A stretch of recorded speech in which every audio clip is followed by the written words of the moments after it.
ಸ್ನೇಹಿತರೆ ನಮಸ್ಕಾರ. ಬದುಕಲು ಕಲೀರಿ ಪುಸ್ತಕದ ಧ್ವನಿ ಸುರುಳಿಯ ಮುಂದುವರೆದ ಭಾಗ. ಚಿಂಕ್ರೋಭ ಅಳಿಯಲಿ, ಹೃನ್ಮನ ಅರಳಲಿ. ಹೃದಯ ಮನಸ್ಸುಗಳನ್ನು ಒಮ್ಮಿಂದೊಮ್ಮೆಗೆ ತರಿದು ತಿಂದು ನಾಶ ಮಾಡುವ ಮಾರಕ ಶಕ್ತಿ ಚಿಂಕ್ರೋಭಕ್ಕಿದೆ.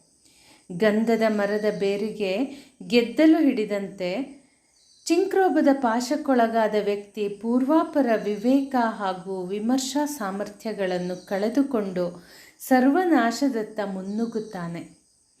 ತನ್ನಲ್ಲಿರುವ ಅಪಾರ ಶಕ್ತಿಯನ್ನು ಆಗ ಆತ ಮರೆತು ತಾನು ಜಡ, ಅಶಕ್ತ ಎಂದೆಲ್ಲ ಭ್ರಮಿಸಿ ಆಲಸ್ಯವನ್ನೇ ಆಹ್ವಾನಿಸುತ್ತಾ ವಿಷಯ ವಸ್ತುಗಳ ನೆರಳಿನಲ್ಲೇ ಬಿದ್ದು ಇಂದ್ರಿಯಗಳ ಗುಲಾಮನಾಗುತ್ತಾನೆ. ರಾಗದ್ವೇಷಗಳ ತವರಾಗುತ್ತಾನೆ. ಹಿಂಸೆ, ಕ್ರೌರ್ಯ, ಕೊಲೆ, ಸುಲಿಗೆಗಳ ಕೇಂದ್ರವಾಗುತ್ತಾನೆ. ಸಿಡಿದೆದ್ದು ಧ್ವಂಸ ಮಾಡುವ ಭಸ್ಮಾಸುರನೇ ಆಗುತ್ತಾನೆ.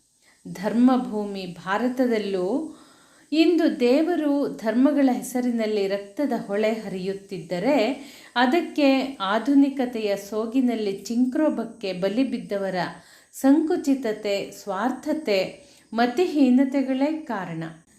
ನಾಗರಿಕತೆಯ ಓಟ ಹಿಮ್ಮುಖವಾಗಿ ಅವನತಿಯತ್ತ ಧಾವಿಸದೇ ಇರಬೇಕಾದರೆ ಜನರಲ್ಲಿ ಸೋದರತೆ, ಉದಾರತೆ, ನಿಸ್ವಾರ್ಥತೆಗಳು ಹೆಚ್ಚಿ ಅವರ ಹೃನ್ಮನಗಳು ಬೆಳಗಬೇಕು. ಆಗ ಚಿಂಕ್ರೋಭದ ಸಂಕೋಲೆ ಸಡಿಲವಾಗಿ ಸರಿದು ಹೃನ್ಮನಗಳು ಅರಳಿ ಸ್ನೇಹ ಸೌಹಾರ್ದತೆಗಳ, ತುಷ್ಟಿ ಪುಷ್ಟಿಗಳ, ಶಾಂತಿ ಸುಭಿಕ್ಷೆಗಳ ಸೌರಭ ಸೂಸತೊಡಗುತ್ತದೆ. ಸಮಾಜದ ಹಿತಕ್ಕೂ ಸುಖಕ್ಕೂ ಈಗ ಬೇಕಾಗಿರುವುದು ಅದೇ. ಸ್ನೇಹಿತರೆ, ಮುಂದಿನ ಸಂಚಿಕೆಯಲ್ಲಿ ಪ್ರೀತಿಯ ಪ್ರಚಂಡ ಪ್ರಭಾವ ಎಂಬ ಅಧ್ಯಾಯವನ್ನು ಶುರು ಮಾಡೋಣ. ಧನ್ಯವಾದಗಳು.